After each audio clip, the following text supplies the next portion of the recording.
Hi everyone. Today we are doing a short stream to discuss contributing to Gradle documentation. So we have just two people on the call, Laura and me. We will be doing some demos, answering questions. Thanks to everyone who joins online. I think everyone who is watching this video knows what Gradle is.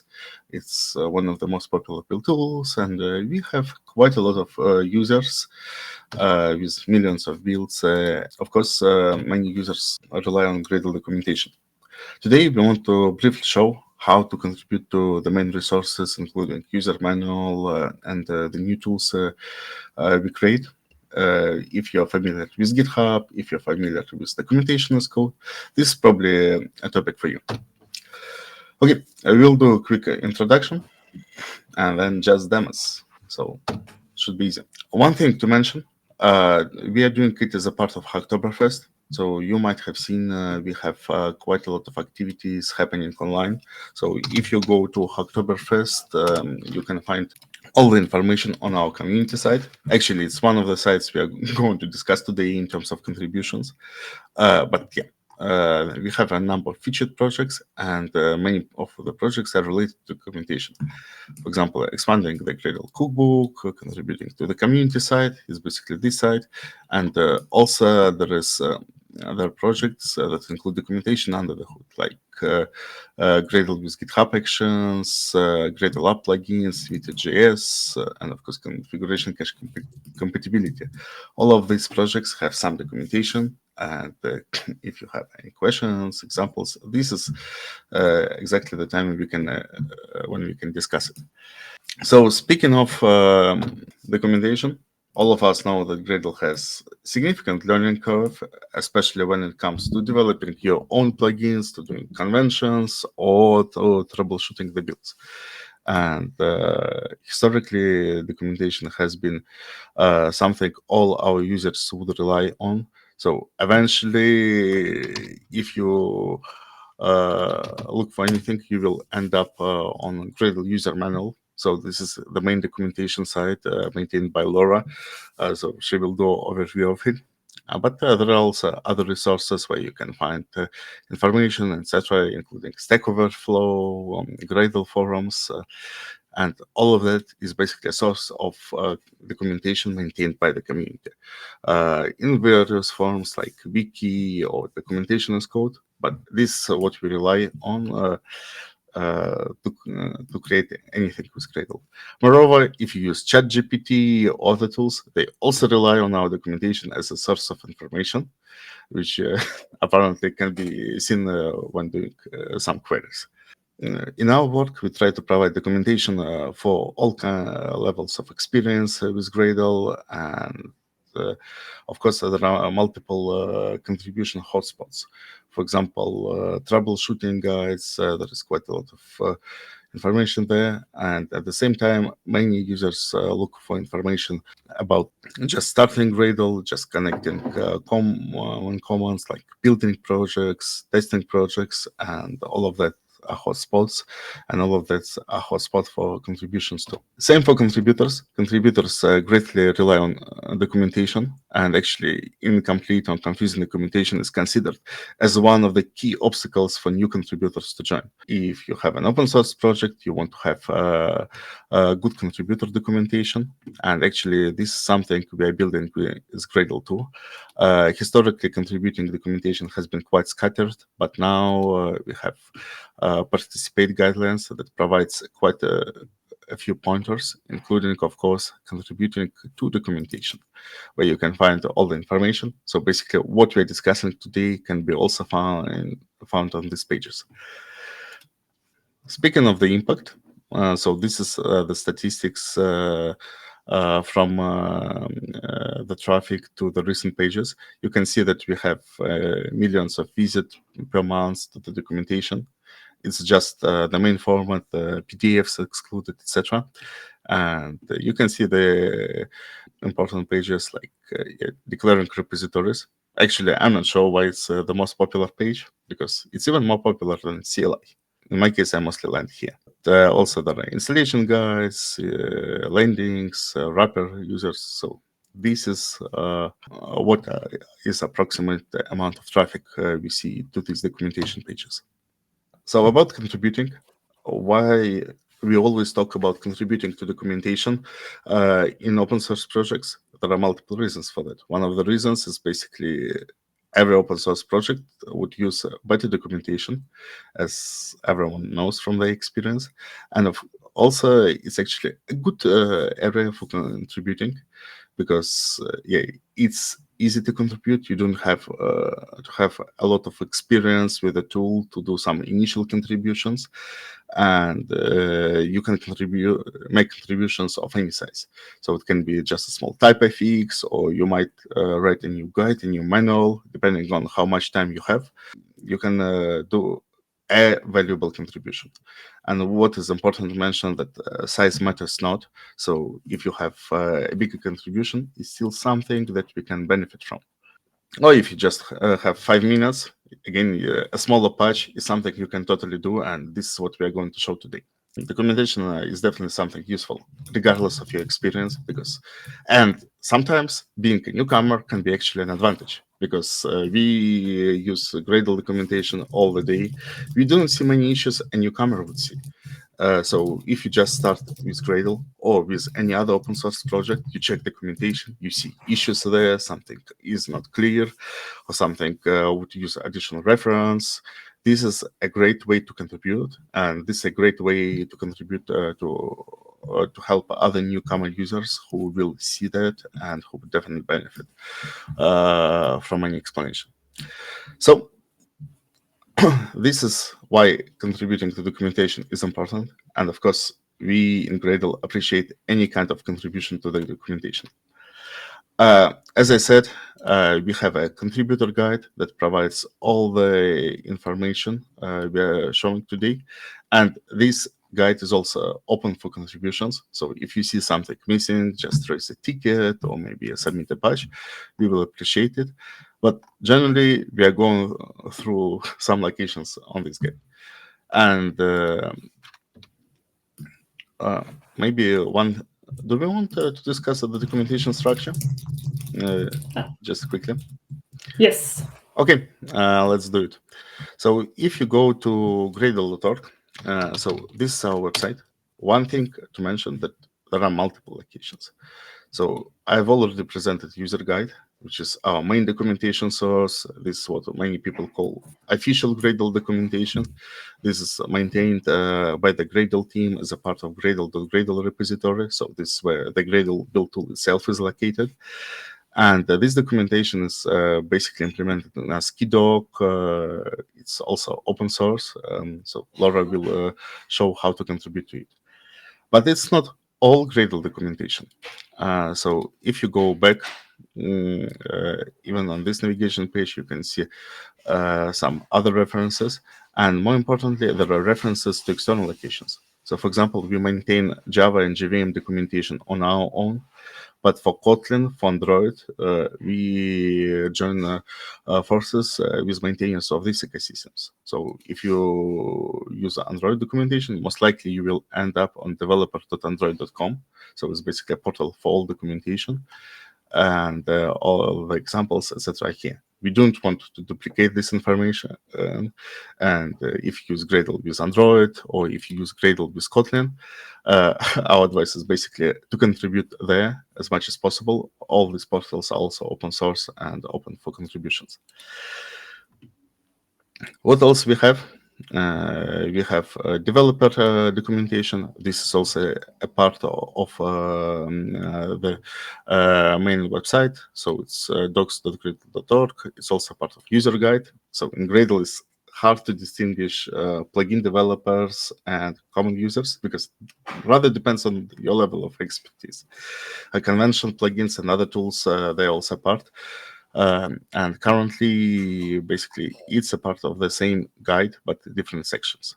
So if you want to create plugins, etc., this is where you will land. And this is also something that is quite important, because we have thousands of open source Gradle plugins, and providing great developer experience for those who create and maintain plugins is important. Last but not least, we have a few new resources. So one of the resources, as I already mentioned, is contributor guide. So we try to centralize guidelines for contributing that used to be scattered between multiple locations. So we want to have centralized guide for everything, and we will keep growing contributor documentation. And there is also a cookbook. So cookbook is to some extent addition to Stack Overflow, Slack, and other channels. So the idea is to provide recipes for common use cases for contributors, which are currently cannot be covered by the main user guide. So main user guide is tied to Gradle versions, and it's quite difficult to maintain it, for example, for integrations like GitHub Actions or integrations with Jenkins, integration with OpenTelemetry, with other tools. So all of that is a part of ecosystem.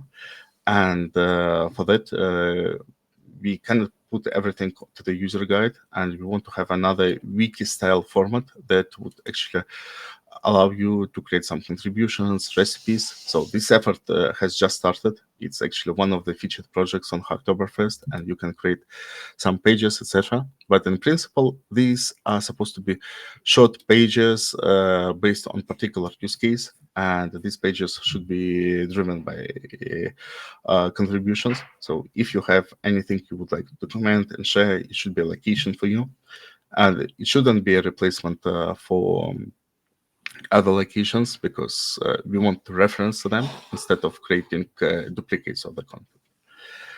So these are the key items for core Gradle documentation, but also there are plugins, because whatever you do with Gradle, like let's say publishing your component to Maven Central, or shading your artifacts, or just adding another thing, most likely you will need a plugin.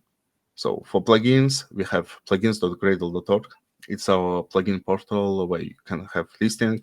And for example, if I want to have a plugin, something for OpenAPI, I can find quite a lot of tools there. And for example, there is OpenAPI Generator. It's one of the projects. And you can see basically a reference. So at the moment, we don't have documentation on the plugin portal. Instead of that, we basically rely on maintainers of the components to provide their own documentation. So here, if you go to OpenAPI generator, you can see that there is quite a long description here. And there is also a site that provides information. So basically for us, plugin ecosystem is a wild west. So every plugin has their own documentation, format, tools, etc. But in principle, we want plugin documentation to be also open source and contributable. And of course, we want to provide better tools. But for now, it's basically like that. And it's also a very important source of information for those who actually use and develop projects. So these are the key locations. Did I miss anything? No, I think you covered everything, Oleg. Yeah, there are also some other artifacts I didn't mention, like release notes, Javadocs, so or API specifications. So if you can find references from the user guide, it's also a part of our documentation. It's also part of our tooling. And if there are any specific questions about these items, we will be happy to provide them. But normally you can see references here and in other locations. So we have self-hosted code documentation too. So this part we are not touching today, but if you're interested, we are happy to discuss it too. Okay, so should we start with Gradle user manual? All right, let's do it. Okay, I'll stop sharing.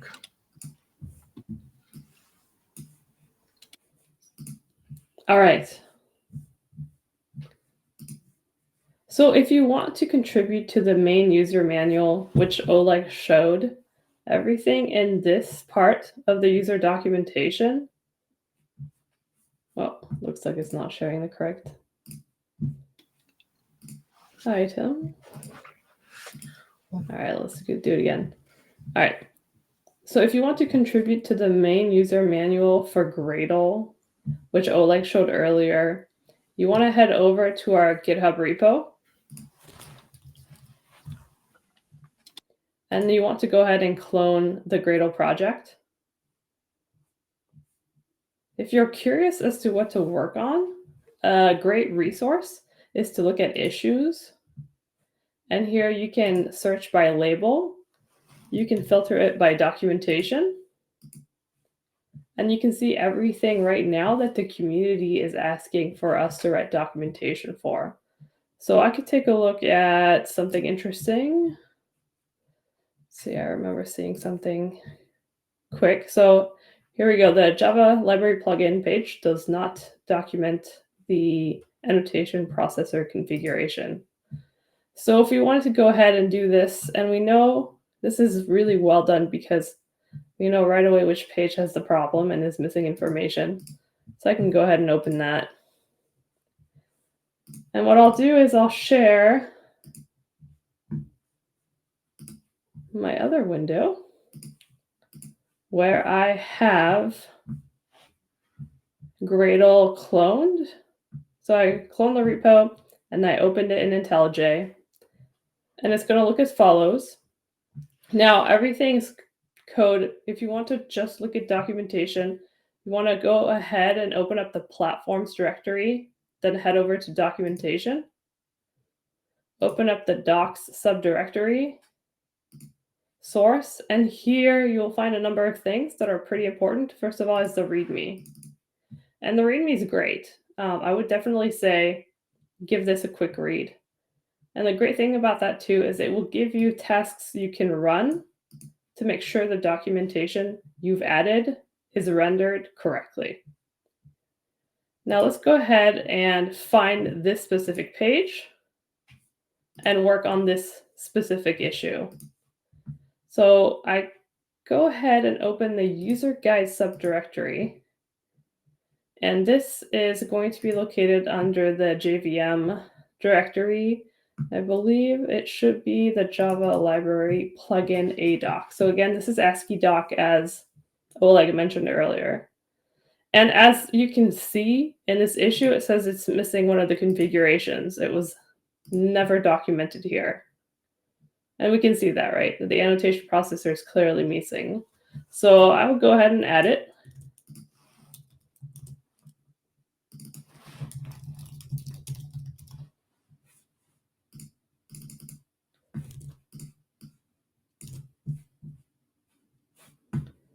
And this would be a good time to make sure that you do run some of those tests to make sure that no links are broken, everything renders correctly. So let's say I've done that. The great thing now is I can go ahead and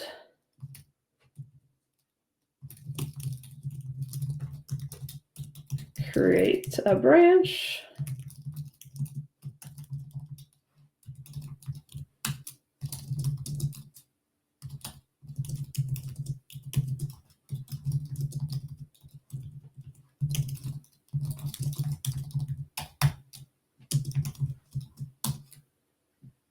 All right.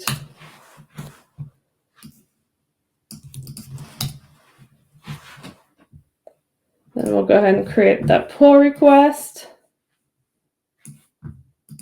So I'll share that.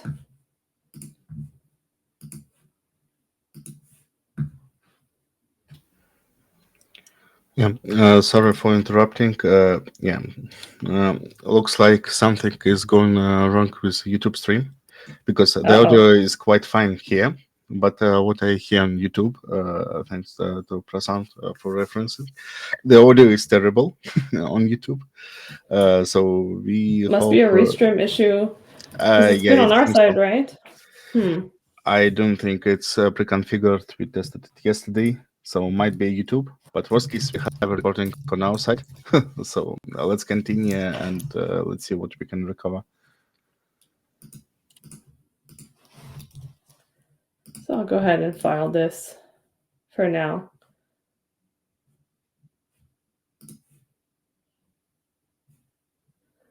Make sure you've done everything in the contributor checklist. And this will come into my inbox.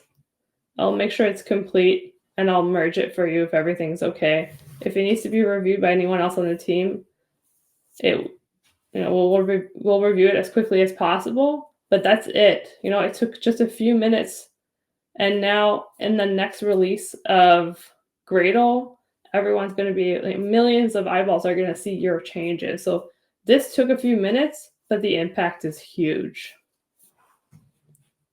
So that's it. It's really quick and easy for you to start contributing to the user manual for Gradle. Yeah, thanks for the overview. I also referenced the link in the footnotes where you can find all of the information. So basically, this is there is a contributor guide specifically for Gradle Build Tool documentation, which describes what Laura presented, and also more information about how to build your project locally, etc. So check them out. Again, I'm not sure what exactly is going on with our audio, but let's just keep going and see what we get in the result. And do we know if it's both of us, Oleg? Sorry? Is it both of us that has Yes. the issue with the audio? So it's basically the mixture on the restream side. I checked the configuration, everything is normal, so let's just keep our fingers crossed. On Twitter is actually fine. So it's something specific to YouTube. I don't know what happens. Okay. So we discussed the Gradle user manual, and yeah, there are some ideas for the contributions too, like build performance, running builds, etc. So check out these pages, and as Laura referenced, there is quite a lot of issues open, and some issues are good first issues for those who just want to start contributing. Okay. Another resource we have is Gradle Cookbook. So for Gradle Cookbook, it's a new engine we are working on, and actually there are multiple sites that already use this engine. Yeah, sorry, I'm just closing links. So, and in principle, all the sites look more or less the same. So there is community site with a reference with references to all the information we do. There is also, for example, declarative Gradle site with information for declarative Gradle. It's a new project. And you can see that, yeah, the sites look approximately the same. Why it happens? Because, of course, we use the same documentation engine. And there is a point to that because it actually reduces the effort for maintaining it. If you go to the repositories, all the sites basically look more or less the same. We use material for MkDocs. So MkDocs is a popular project for Markdown documentation. Material for MkDocs is an advanced theme that embeds quite a lot of content. And we also have unified customization like styling, social media references, and other components. So basically, we try to build out a reusable template for all Gradle projects. So if you're a plugin maintainer or if you're a core developer, you can use this template to create the on-site. And yeah, here's Laura. If we go how it works like, so yeah, there is a definition. This definition has some information like what is the site description, but some configuration. You can see it's basically a boilerplate at the moment, so we keep changing things. But then there are a few interesting parts, like basically the structure, and you can see that we include basically Markdown files from this repository. So this is a lightweight documentation compared to what we do in Asciidoc. So Asciidoc and Gradle user manual, yeah, it's professional documentation with a lot of content. Here we want to make it more simple. So GitHub Markdown flavor is one of the popular languages to do it, and we basically deploy docs in a very simple format. So if you are familiar with GitHub, you can you have seen readmes everywhere, and basically all other documentation pages are more or less the same. So, for example, there is a feedback form, and you can see that it's basically just a bit of text and also iframe for submitting your comments. Or the same, for example, for early access overview or for contributing guide. It's just common Markdown pages, and we build documentation out of these common Markdown pages. So And for deployment, etc., we actually use GitHub. So again, we try to keep things simple for developers and whomever uses this information. So here you can see an example of the continuous delivery flow. Nothing really spectacular, like we use GitHub pages. Yeah, we built everything with Python. We just use MkDocs as a tool and basically do the deployment. So it's quick, it's reusable. Later there will be additional things like previews, but we want to deploy it as a kind of universal component. And this matters because it helps our users to also contribute easily. Let's take a look at the community side.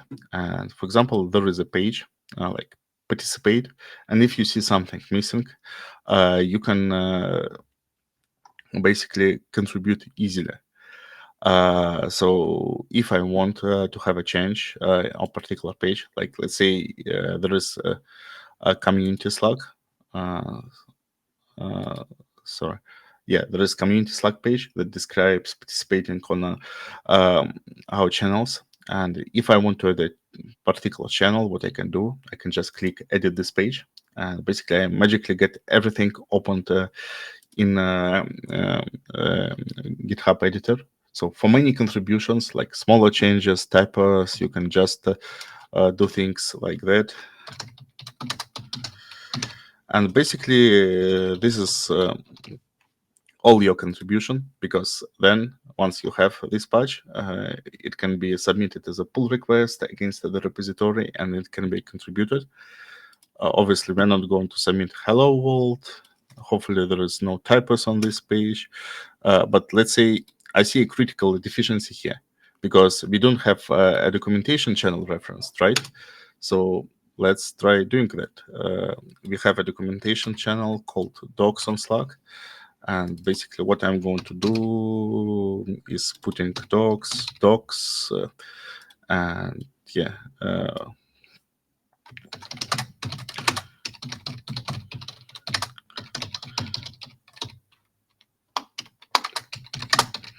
So I added some description, and basically, apart from typos, it's a valid contribution. So if you click preview, you already can see it here.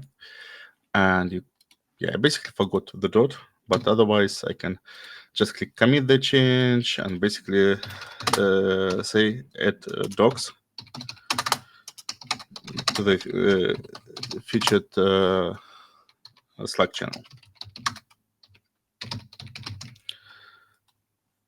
And you can see that I'm terrible at typing on this keyboard, but I now can submit a pull request. And this is what you would do as a user. You would create it from a fork. I create it from the branch because I have right access to the repository, but otherwise it doesn't differ. And yeah, I just add a tag and basically say,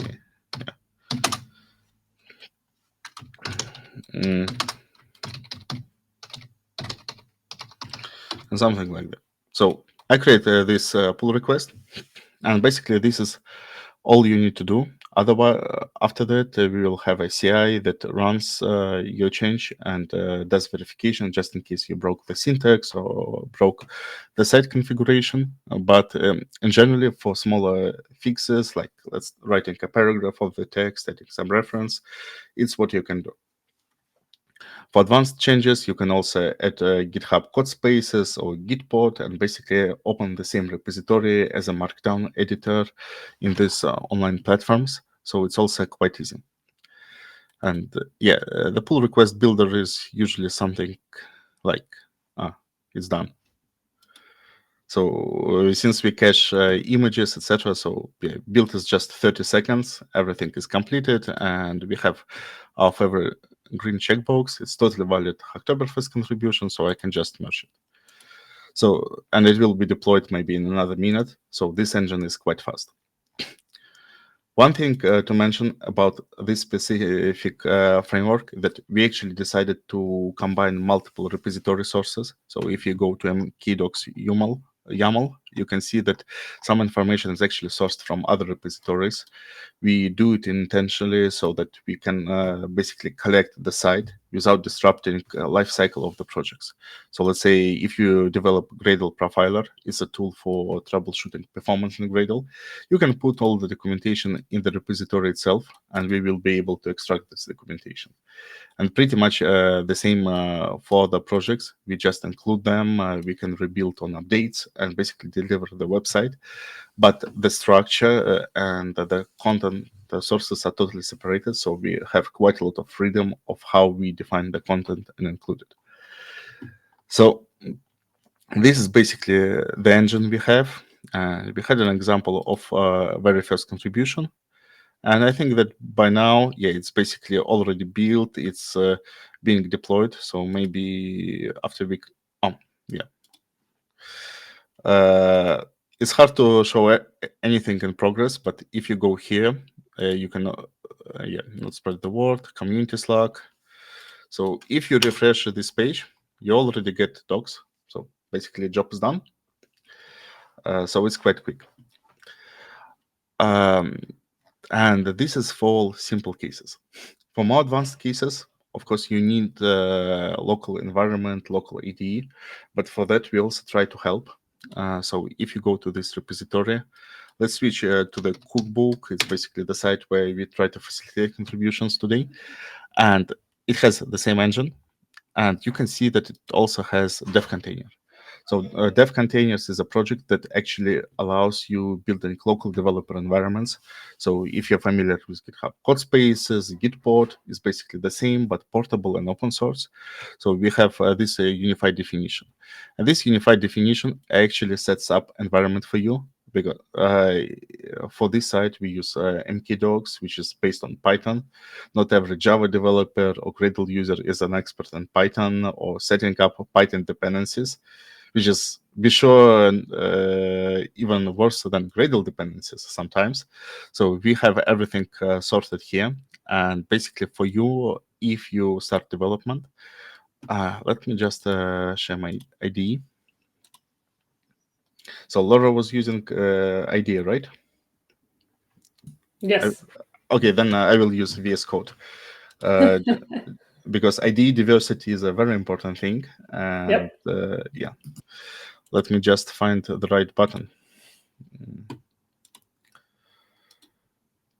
Yeah. Okay, is it visible? Looks good. Yeah. Oh, something like that. Okay. So it's basically the same repository opened in the editor. You can see that we have a few bits visible, and there is also a button here. If you have a dev containers plugin, it's more or less the same experience for IDE or for Visual Studio Code. You can actually reopen in the container. And what it means, that basically Visual Studio Code will take your container definition and hopefully restart everything. Though in my case, I most likely need to restart my Docker engine because it's in a power saving mode, whatever it's called. Okay. And yeah, after I restarted the Docker engine, basically I get right into the developer environment. So nothing really changed, but you can see that now we are running in the container. So basically my Visual Studio Code is connected to external developer environment. I don't have Python or Ruby on my machine, but here I can have MkDocs, etc. And basically this is a container which we defined in our dev container definition. And you can see that we also have some plugins installed, etc. So we got our local developer environment, which is quite portable. And we can do all the development right here. So let's see what we have. So we have common pages, etc. And we have contributor guide that actually describes how to contribute to this resource. This contributor guide currently references community.gradle.org because we don't duplicate the content. Probably in this case we should, but how it looks like is basically MkDocs serve, and it basically starts a live developer environment for me. And yeah, here the tricky parts start. Yeah, so basically it got what is Chrome tab. Yeah, so basically it provisioned our website, which is open for live changes.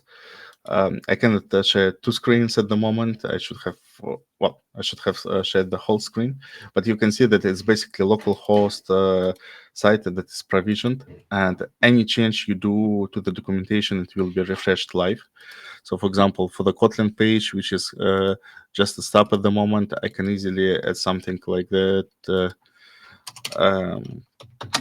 Okay. So I just added a text in the IDE, and basically once it reveals, you can see that it's included just right to the cookbook. And the editing is quite straightforward because you put some edits, etc., and they get provisioned to the website. So basically everything is live and open for contributions. Basically you can write the text in IDE and all the changes will be provisioned to this website.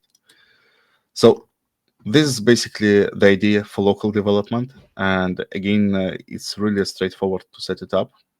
I will switch back to another screen, just a second.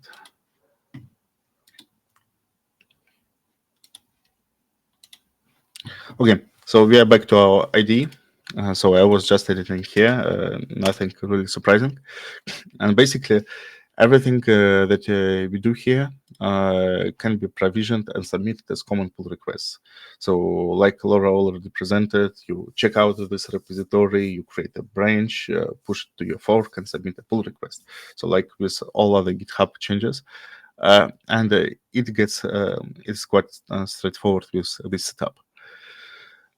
So if you want to do styling, etc., it's also just some additional assets. So for example, here we have CSS that basically adds all the styling, including some additional components. You can see that we have light mode and dark mode. So some CSS might still have a problem, and any contributions here are welcome. So this is what I wanted to show about this site. Let me get back to the presentation. Okay. Is okay.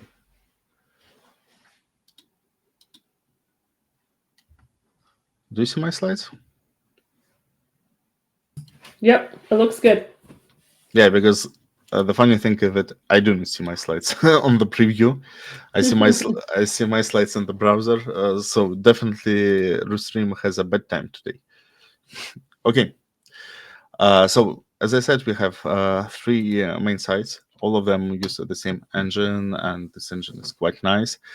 And yeah, we also focus on the contributor experience, so that technology is quite easy to use, it's quite easy to reuse, and you're welcome to just do some contributions. I've already presented the demo. Everything I presented today is, of course, a part of the website. You see the site, right? Because screen sharing is totally dead in Rustream. I see your slides. Slides. Okay. Let me reset it because it's hard to do like that.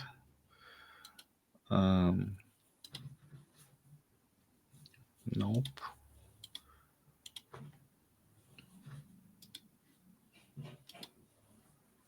Okay. Yeah. So for contributions, etc., of course, all resources have documentation referenced from here. And for example, for Cookbook, basically contributing to the Gradle Cookbook, you can find all the information here with the references, etc. And basically for specific commands, etc., you can also find the information here. what is currently available for contributions. So specifically for the community side, for the cookbook, all of these resources are new. They definitely need a lot of time to become useful for Gradle developers. So we need more recipes, we need more content, and this is a good areas for you to participate if you have some initial experience with Gradle. For example, you troubleshoot the things, you want to reference good projects for troubleshooting. Let's say, I really like Gradle Doctor created by Nelson Asciidoc, and basically I can write a page for this particular resource just to reference this. And basically, if you have favorite tools, favorite use cases, like how to analyze Gradle crash, hopefully it doesn't happen, or Gradle is too much memory and I want to troubleshoot that, then you probably want to have a Gradle provider or Gradle build scan. So you can just document these use cases. And our idea for Cookbook is that it basically keeps evolving as such small use cases here and there, so that we have more recipes. And basically, if you want to contribute something like that, go for it. And later we will also have embedding for the content, like proper Slack threads, proper Stack Overflow recipes, etc. So do not be afraid about it having not so much content. We will integrate it. And moreover, for specifically for Gradle users, so you might know about this location, search for help with Gradle Build Tool. So we are currently working on improving it. So again, multiple resources shouldn't be a problem because we will be able to search across all of them. And basically, this is why we create Cookbook. This is why we facilitate contributions, because we really want to improve our documentation and we really want to improve Gradle experience via that. So, for particular areas with regards to the Cookbook, I already mentioned the troubleshooting sections. I completely lost my sharing configuration. So currently, what I definitely would like to facilitate contributions to is basically Gradle for Kotlin development, troubleshooting Gradle issues, plugin development. So this is something you're more than welcome to do contributions. If you want to do something else, for example, Gradle for Node.js development, for Golang development, or both of them are totally possible. There are plugins for that. And definitely we need to centralize documentation. So if you have ever written a good blog post or so good post, it's actually quite a good opportunity to contribute these patches, to have initial documentation, and we would appreciate that a lot. If you have some ideas how to participate, we have GitHub issues. There are a few open issues. We actually cleaned up the list quite a lot recently, whilst before splitting the project to a separate repository. But more patches would be appreciated. And if you have an idea, like you want a particular use case to be described, like it's not described on main documentation, it's not described on other resources, but there is a good Stack Overflow discussion that helped you. So submit a ticket and then somebody can pick it up and integrate it into our documentation. So basically that's the idea. And again, any contributions and suggestions would be really appreciated. Okay. I will slowly. Let's just quickly wrap up. Here's a list, again, sharing all the slide decks. And basically, to summarize what we discussed today, it was a bit longer than actually we initially discussed. But it's always a great time to contribute. We have quite a lot of opportunities and quite a lot of projects available. And if you want, all the information is available on our website. So check out the links. We didn't discuss anything specific today that is not already described. And we will be actually adding videos to this documentation to help whomever contributes. And of course, thanks everyone who has already contributed. If you participate in Hacktoberfest, there is still a week left, but yeah, documentation is not limited to Hacktoberfest. Gradle is 15 years old. I can bet that in 15 years, Gradle will be still used everywhere for building Java projects and building even more ecosystems. So if you contribute, it's definitely a lasting contribution, and you can do it at any time. And if you have any questions, we have Gradle community Slack. There we have Docs channel, as we just updated in our contributing guide. So join this channel, and there we will have all the discussions. And again, any feedback will be appreciated. One thing Oleg didn't mention, well, he mentioned, but maybe didn't make a hard point about. If you contribute to the user manual, it usually won't go out until the next release. But if you contribute to the cookbook or the community section of our website, it goes out right away. So again, you can have immediate impact if you want to. So go ahead and contribute. Yeah. Though I hope that for user manual, we will eventually switch to continuous deployment too. It's basically some tooling issue we need to address, but yeah, of course, having documentation live as soon as possible is something we want to do for all our resources. It's coming soon. Okay. Hopefully. Yeah. Well, let's see. Small matter of programming, right? Yeah, exactly. Okay. So thanks everyone who's watching, and again, thanks to all contributors to documentation, and contribute to user manual, contribute to cookbook, contribute to plugin documentation. We didn't discuss it too much today, but basically any plugin documentation, most likely it's just a patch to readme MD in the repository of the plugin. And we know for sure that many plugins would use better documentation. So yeah, just go ahead, participate, and if you need any help, ping us on Docs channel. We will be happy to help with having your pull requests landed. Okay, so see you soon on the community Slack. Yeah, thank you, Oleg. See everyone soon. Yeah, thanks everyone, and bye.